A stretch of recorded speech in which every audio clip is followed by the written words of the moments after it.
माणिकराव कोकाटेंचं कृषी मंत्रीपद धोक्यात. तटकरे म्हणाले, त्यांच्याकडून अयोग्य घडलं, पक्ष योग्य निर्णय घेईल.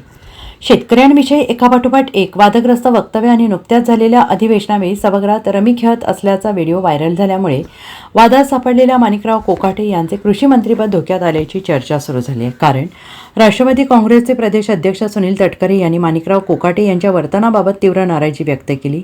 पक्ष त्यांच्या संदर्भात योग्य निर्णय घेईल असे सूचक वक्तव्य त्यांनी केलं आहे. ते सोमवारी धाराशिव येथे छावा संघटनेच्या पदाधिकाऱ्यांची भेट घेतल्यानंतर प्रसारमाध्यमांशी बोलत होते.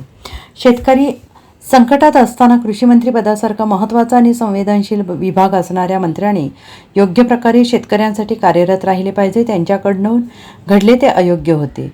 पक्ष त्यांच्या संदर्भात योग्य निर्णय घेईल असे सुनील तटकरे यांनी म्हटले. काही वेळेला माणिकराव कोकाटे यांची शेतकऱ्यासंदर्भात जी वक्तव्य आली ती चुकीची होती आणि या प्रकरणाची गंभीर नोंद घेऊन अजितदादांनी माणिकराव कोकाटे यांना निश्चित समज दिली असेल. त्यांनी पीक विमा कर्जमाफी संदर्भात जेव्हा वादग्रस्त वक्तव्य केली तेव्हाही त्यांना अजित पवारांनी समज दिली होती. काल त्यांनी रमी खेळतानाचा व्हिडिओवर जो खुलासा केला तो चुकीचाच होता.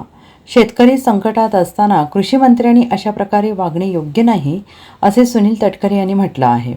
राष्ट्रवादीचे प्रदेश अध्यक्ष आणि अजित पवारांच्या अत्यंत मर्जीतील नेते असणाऱ्या सुनील तटकरे यांचीही वक्तव्य पाहता आता माणिकराव कोकाटे यांचं कृषी मंत्रीपद धोक्यात असल्याची चर्चा राजकीय वर्तुळात सुरू झाली आहे. त्यामुळे आता येत्या काही दिवसामध्ये अजित पवार हे माणिकराव कोकाटे यांच्या संदर्भात एखादा कटू निर्णय घेणार का, याकडे सगळ्यांच्या नजरा लागल्या आहेत.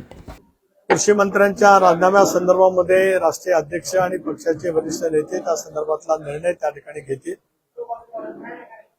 काल घडलेल्या घटनेच्या बाबतीमध्ये सुद्धा सूरज चव्हाण यांचा पक्षाने त्यांना राजीनामा द्यावा असं सूचित केलंय आणि सूरज चव्हाण यांनी महाराष्ट्र प्रदेश राष्ट्रवादी युवक काँग्रेसच्या अध्यक्षाचा त्या ठिकाणी राजीनामा दिला. मला पुन्हा एकदा आपल्या मार्फत एक बाब महाराष्ट्राच्या जनतेला अतिशय विनम्रपणे या ठिकाणी सांगायचं आहे. काल माझा लातूरचा दौरा कार्यक्रम मोठ्या प्रमाणावरती झाला. पत्रकारांशी संवाद जवळपास 1 तास माझा मोकळेपणाने त्या ठिकाणी झाला. त्यावेळेला छावा संघटनेचे काही सहकार्य आले. त्यांनी त्यांच्या तीव्र भावना, जो त्यांचा निश्चितपणाने अधिकार आहे, त्यांनी त्या ठिकाणी मांडल्या. त्यांनी पत्ते वगैरे सुद्धा त्या ठिकाणी टाकले. तरी सुद्धा उभं राहून त्यांचं मी निवेदन विनम्रपणाने स्वीकारलं.